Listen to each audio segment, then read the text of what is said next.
চাউলের কেজি, 60 টাকা আলু, 50 টাকা চাউলের কেজি, 60 টাকা আলু।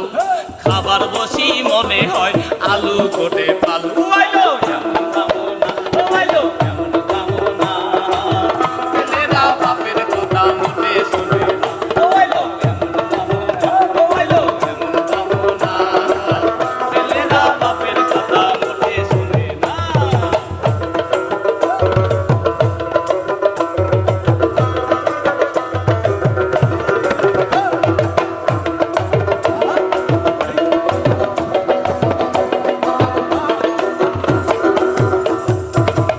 খাইলে হইবি জিরো, মদ খাইলে মাতাল, মদ খাওয়া মাতালের মতো হইয়া যাবে